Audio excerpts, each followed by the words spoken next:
Hi hello viewers, welcome to my channel. Staff selection commission నుండి combined higher secondary level 2020 యొక్క ఎగ్జామినేషన్కి సంబంధించి notification అయితే release చేయడం జరిగింది. సో ఎస్ఎస్సి నుండి ఇదైతే ఒక భారీ నోటిఫికేషన్. అలాగే పోటీ పరీక్షలకు ప్రిపేర్ అయ్యే వారికి అయితే ఇది ఒక గొప్ప అవకాశం. సో ఆన్లైన్లో అప్లికేషన్స్ వచ్చేసి 6th నవంబర్ నుండి అలాగే 15th డిసెంబర్ వరకు అయితే లాస్ట్ డేట్ అయితే ఉంది. సో ఆన్లైన్లో అప్లికేషన్స్ని రిసీవ్ చేసుకోవడానికి లాస్ట్ డేట్ వచ్చేసి 15th డిసెంబర్ వరకు అయితే ఉంది. ఆన్లైన్లో ఫీ పేమెంట్ వచ్చేసి 17th డిసెంబర్ వరకు అయితే చేయొచ్చు. ఒకవేళ ఆఫ్లైన్లో పేమెంట్ చేయాలనుకుంటే కనుక ఛాలెంజ్ జనరేట్ చేయడానికి 19th డిసెంబర్ వరకు అయితే టైం ఉంది. అలాగే పేమెంట్ని పే చేయడానికి వచ్చేసి 21st డిసెంబర్ వరకు అయితే టైం ఉంది. సో కంప్యూటర్ బేస్డ్ టెస్ట్లు వచ్చేసి ఏప్రిల్ 12th నుంచి అయితే కండక్ట్ చేస్తామని అయితే టెంటేటివ్గా అయితే మెన్షన్ చేయడం జరిగింది. సో వీటికి సంబంధించిన పే స్కేల్ విషయానికి వస్తే కనుక ముందుగా లోవర్ డివిజనల్ క్లర్క్ ఎల్డీసీ లేదా జూనియర్ సెక్రటేరియట్ అసిస్టెంట్కి సంబంధించిన పే స్కేల్ వచ్చేసి 19,000 నుంచి 63,200 మధ్య అయితే ఉంది. దాని తర్వాత పోస్టల్ అసిస్టెంట్ పిఏ లేదా సార్టింగ్ అసిస్టెంట్కి సంబంధించి పే స్కేల్ వచ్చేసి 25,500 నుండి 81,100 రూపాయల వరకు అయితే ఉంది.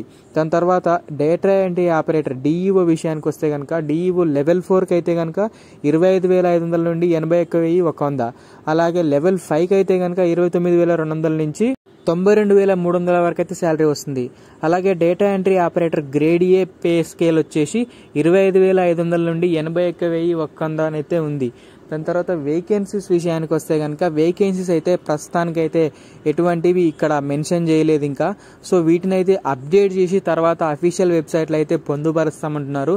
దాని తర్వాత వీటికి సంబంధించిన ఏజ్ లిమిట్ విషయానికి వస్తే కనుక 18 ఇయర్స్ నుండి 27 ఇయర్స్ మధ్య ఉన్న వాళ్ళైతే దీనికి అర్హులు. కట్ ఆఫ్ డేట్ వచ్చేసి 2021 జనవరి 1st కట్ ఆఫ్ డేట్గా అయితే పరిగణించడం జరిగింది. అలాగే వీటికి సంబంధించిన ఏజ్ రిలాక్సేషన్ కూడా ఇక్కడ నోటిఫికేషన్లో అయితే క్లియర్గా మెన్షన్ చేయడం జరిగింది. దాని తర్వాత ఎడ్యుకేషన్ క్వాలిఫికేషన్ విషయానికి వస్తే కనుక ఫర్ ఎల్డీసీ అంటే లోవర్ డివిజనల్ క్లర్క్ లేదా జేఎస్ఏ జూనియర్ సెక్రటేరియట్ అసిస్టెంట్, ఇంకా డిఈఓ అంటే డేటా ఎంట్రీ ఆపరేటర్, వీటికి సంబంధించిన క్వాలిఫికేషన్ వచ్చేసి మినిమం క్వాలిఫికేషన్ వచ్చేసి 12th స్టాండర్డ్ అయితే ఉంది. సో 12th స్టాండర్డ్ లేదా ఈక్వలెంట్ క్వాలిఫికేషన్ ఉన్న వాళ్ళైతే వీటికైతే అప్లై చేసుకోవడానికి అర్హులు. అలాగే data entry operator DEO grade A in the office of controller and auditor general కాగ్లో వచ్చేసి వీళ్లకు ఎలాంటి క్వాలిఫికేషన్ ఉందంటే 12th స్టాండర్డ్. వీళ్ళకి కూడా సేమ్ క్వాలిఫికేషన్, కానీ సైన్స్ స్ట్రీమ్లో చేసి ఉండాలి 12th స్టాండర్డ్. అలాగే మ్యాథమెటిక్స్ అనేది ఒక సబ్జెక్ట్గానైతే వీళ్ళు ఇంటర్లో అయితే చేసి ఉండాలి.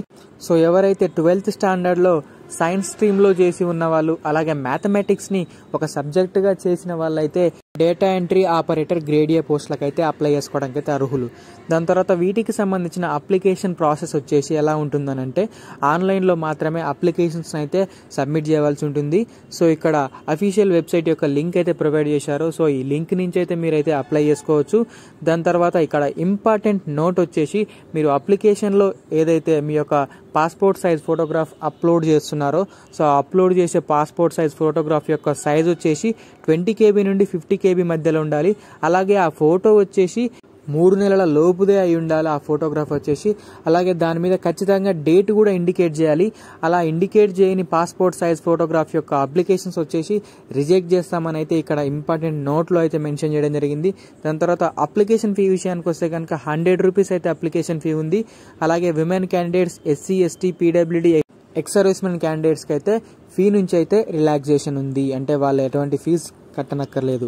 దాని తర్వాత ఎగ్జామినేషన్ సెంటర్ విషయానికి వస్తే కనుక all over India examination centres ఉన్నాయి. సో సదరన్ రీజియన్ విషయానికి వస్తే కనుక సదరన్ రీజియన్లో ఎగ్జామినేషన్ సెంటర్స్ వచ్చేసి ఆంధ్రప్రదేశ్, పుదుచ్చేరి, తమిళనాడు అండ్ తెలంగాణ నుంచి ఎగ్జామినేషన్ సెంటర్స్ అయితే ఉన్నాయి. 2 తెలుగు రాష్ట్రాల నుంచి కూడా ఎగ్జామినేషన్ సెంటర్స్ కేటాయించడం జరిగింది. సో దాని తర్వాత వీటికి సంబంధించిన ఎగ్జామినేషన్ ప్యాటర్న్ విషయానికి వస్తే కనుక ఎగ్జామినేషన్ ప్యాటర్న్ ఎలా ఉందో ఇప్పుడు మనం క్లియర్గా తెలుసుకుందాం. సో ఎగ్జామినేషన్ ప్యాటర్న్ వచ్చేసి scheme of examination. So examination scheme వచ్చేసి 3 స్టెప్స్ అయితే ఉండడం జరుగుతుంది. అందులో టైర్ 1, టైర్ 2, టైర్ 3 అని అయితే మెన్షన్ చేశారు.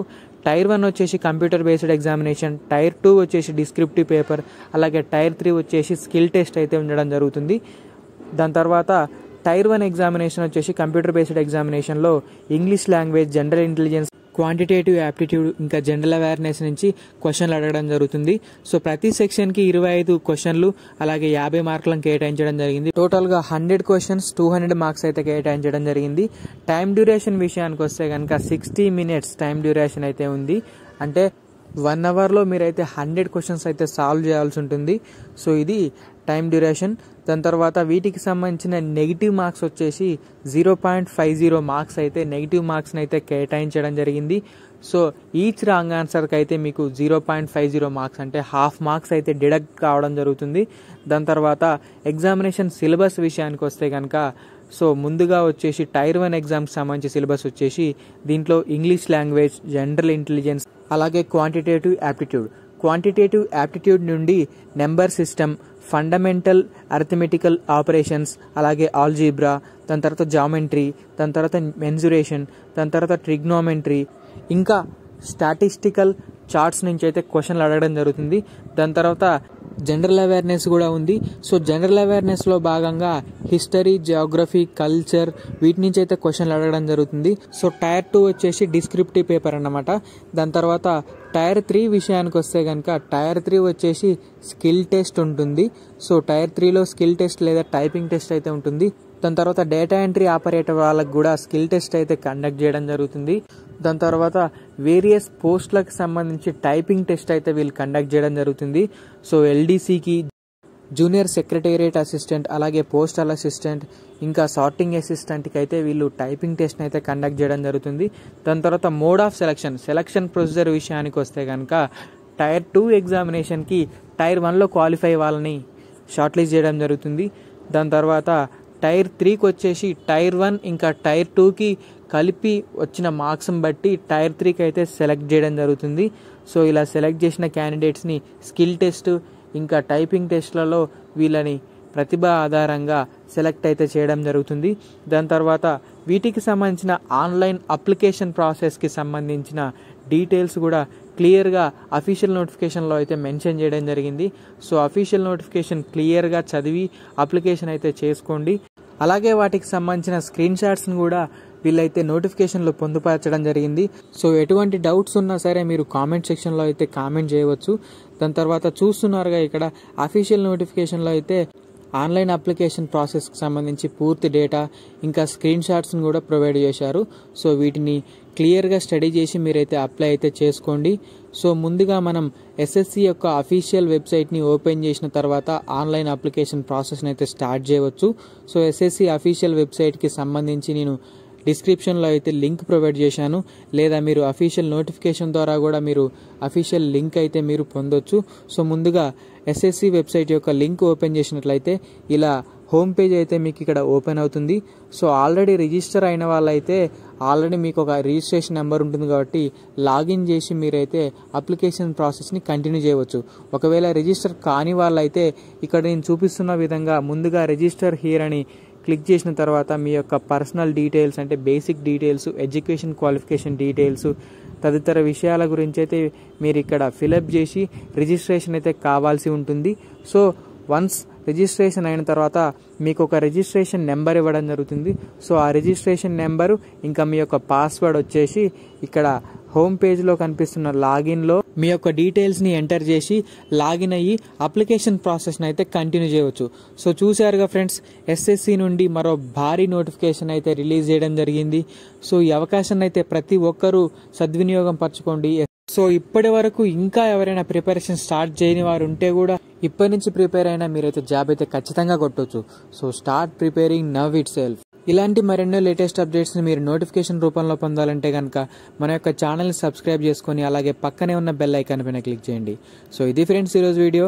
మరిన్ని లేటెస్ట్ అప్డేట్స్తో మనం నెక్స్ట్ వీడియోలో కలుద్దాం. అంతవరకు stay tune to my channel and thank you for watching.